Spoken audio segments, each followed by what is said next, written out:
बच्चों से पूछना चाहेंगे आज देश में किस तरीके का उत्साह है। बच्चा क्या कहना चाहोगे आप? भारत माता की जय। चलिए, इस सोसाइटी के जो हमारे प्रेसिडेंट है जी जी मतलब जो इनके नेतृत्व में आज ये कार्यक्रम हो रहा है सर, कि क्या कहना चाहोगे आज जो हमारा 75वां जो आज़ादी का अमृत महोत्सव मनाया जा रहा है? हाँ, इस बारे में मैं कहना चाहूँगा, प्रधानमंत्री जी ने जो इनिशिएट दिया है पूरे देश में कि इस महोत्सव को किस तरीके से मनाना है, इसके बहुत ज़्यादा मायने हैं। इसके मायने ये है कि हम पिछले सालों में भी मनाए जा रहे थे, लेकिन इस बार जो मनाया गया है पूरे देश में सभी लोगों ने अपने घर पे झंडा लगाया, घर घर झंडा जिसको बोले थे, तो वो प्रोत्साहित किया है। इसका जो मकसद है, सबसे बड़ा मकसद ये है कि लोगों में देशभक्ति की भावना जो है उसको बहुत ज़्यादा जागृत करने की जिस तरीके से आज एक जन आंदोलन बन चुका है, वो उसकी ज़रूरत है। उसकी ज़रूरत इसलिए है कि अभी हमारे सामने जो है हाल ही में जो घटनाएं हुई है कि अफ़गानिस्तान के पास जो है सारे साधन होते हुए, सारे हथियार होते हुए, सारी सेनाएं होते हुए, काफ़ी देशों का सपोर्ट होते हुए भी वो अपने देश को नहीं बचा पाए। उसी के विपरीत यूक्रेन जो है इतना छोटा सा देश है और विश्व की बड़ी महाशक्ति से अपनी देशभक्ति की भावना की वजह से जो है वो अपने को स्टैंड कर रहे हैं और फिर भी जो है 6 महीने 7 महीने से लगातार लड़ रहे हैं।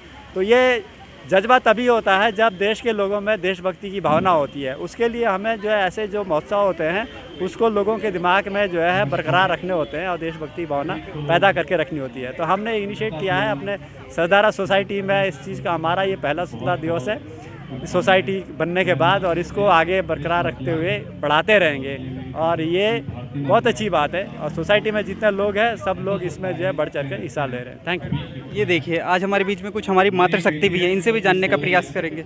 सेक्रेटरी मैम, क्या कहना चाहोगे जिस तरीके से आज जो महिलाओं में एक मातृशक्ति में भी इस उत्सव को लेकर एक पूरा एक त्यौहार की तरह मनाया जा रहा है, इसको लेकर आप क्या कहोगे? मैं बस यही कहना चाहूँगी कि 15 अगस्त 26 जनवरी ये त्यौहार इनको जो है छुट्टी ना मनाएं, बल्कि इनको सेलिब्रेट करें और अच्छे से करें, क्योंकि इसी से ही हमारी आने वाली पीढ़ी को पता चलेगा कि हमारे देश ने कितना बलिदान दिया है। मैम, जिस तरीके से हर घर तिरंगा और घर घर तिरंगा हमारी योजना चली, इसको लेकर आप क्या कहोगे?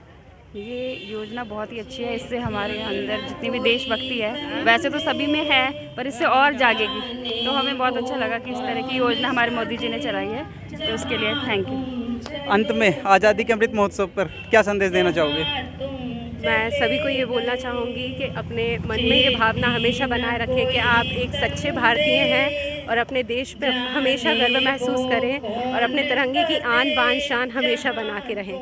जय हिंद, जय भारत। हर हर महादेव। प्रिय बंधुओं, मैं आपका अपना उज्जवल सेरा हूं। जिस तरीके से आज युवाओं में उत्साह, और ये देखिए पीछे तक जो आज हमारी एक तिरंगा यात्रा निकाली जा रही है, आज ये देखिए कितना उत्साह और कितनी उमंग है। आज थोड़ा हम इसे जानने का प्रयास करेंगे युवा कहाँ से आए हैं और इनका इसके यहाँ इकट्ठा होने के पीछे इनका अपना क्या मकसद है। आज जिस तरीके से जो हमारा जयकारा वीर बजरंगी के नारे, सर क्या कहना चाहोगे, किस तरीके का उत्साह और किस तरीके की? बहुत अच्छा उत्साह है, युवाओं में बहुत जोश है इस 15 अगस्त को लेकर। हम सबसे यही निवेदन करें कि अपनी युवाओं को जोड़ें इससे, कि जिससे राष्ट्र उजागर हो के लिए। आज ये देखिए आज कितनी भारी संख्या में हमारे बीच में युवा पहुंचे हैं। जिस तरीके से जो हमारे सर, जिस तरीके से हर घर तिरंगा योजना चल रही है, इसको लेकर क्या कहोगे? इसमें देख लो, आप देख सकते हो जवानों के प्रति कितना जोश है, हर किसी को बहुत ही खुशी की बात है ये। इस कारण हम इकट्ठे हो पा रहे हैं और ये देश के लिए गर्व की बात हमें। चलिए, आज हमारे बीच में कुछ युवा चेहरे भी, इनसे बात करने का प्रयास करें। क्या कहोगे आज युवाओं में किस तरीके का उत्साह है?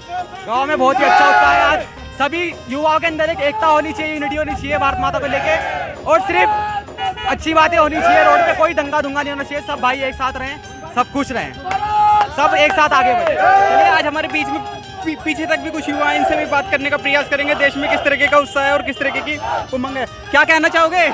भाई जी, पूरा देशभक्ति का जुनून है लड़कों में और ऐसा ही जुनून होना चाहिए, हर किसी के भारत के नागरिक के अंदर होना चाहिए ये जुनून। धन्यवाद।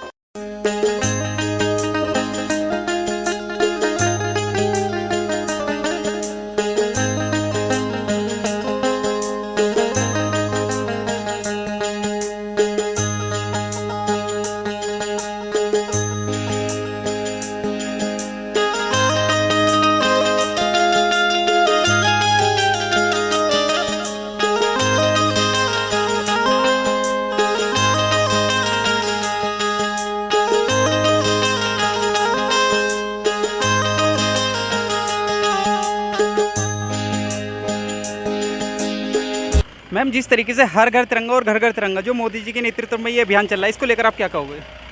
बहुत अच्छी बात है। हम लोगों ने देश के लिए प्यार जताना बहुत ज़रूरी है। आज के यूथ को ये पता होना बहुत ज़रूरी है हमारे फ्रीडम फाइटर्स ने क्या क्या किया है, कितना बलिदान दिया है। हमारी संस्कृति, हमारा कल्चर आगे फॉलो करने के लिए ये सब चीज़ें करना बहुत ज़रूरी है। जय हिंद। मैम, जिस तरीके से कुछ लोग कहते हैं कि जो तिरंगा हाथ में पकड़ने से देशभक्ति नहीं आती, इसको लेकर आप क्या कहोगे? नहीं, हम कहेंगे कि तिरंगा क्या, हम तो आज अपनी बिंदी झुमका सारी जगह तिरंगा लेके घूम रहे हैं और हमें गर्व है इस चीज़ पे। ये फिजूल की बातें हैं, ऐसा मुझे नहीं लगता है मतलब। और तिरंगा घर घर होना चाहिए और वो हमेशा ही होना चाहिए। और हमारी सबसे बड़ी बात है कि हमारे में भावना होनी चाहिए तिरंगे के प्रति। जय हिंद। सर, अंत में देशवासियों को, जो हमारे ये यूट्यूबर्स जो हमारे चैनल देख रहे हैं, इसके लिए आप क्या संदेश देना चाहोगे आज जो आज़ादी का अमृत महोत्सव को लेकर? आप एक बहुत अच्छा काम कर रहे हैं और बहुत शानदार आप शुरुआत कर रहे हैं कि झंडे की कीमत और हमारे इसके पीछे जो आज़ादी के पीछे के बलिदान के ऊपर बात कर रहे हैं। मैम ने जो बात कही कि कई लोगों को ये बुरा लग रहा है कि हर घर झंड तिरंगा का जो कॉन्सेप्ट है मोदी जी का, ये मोदी जी का कॉन्सेप्ट नहीं है। हर घर तिरंगा हमारी इटर्नल फीलिंग का पार्ट है, उसको मोदी जी ने पकड़ा है। तो इसीलिए हमारे भीतर की जो भावनाएं हैं, जिसको जैसे अब जनगण मन जैसे शुरू होता है तो हमारे रोंगटे खड़े हो जाते हैं। अब सोचिए क्या है जो इसको व्याख्यायित आप नहीं कर सकते शब्दों में।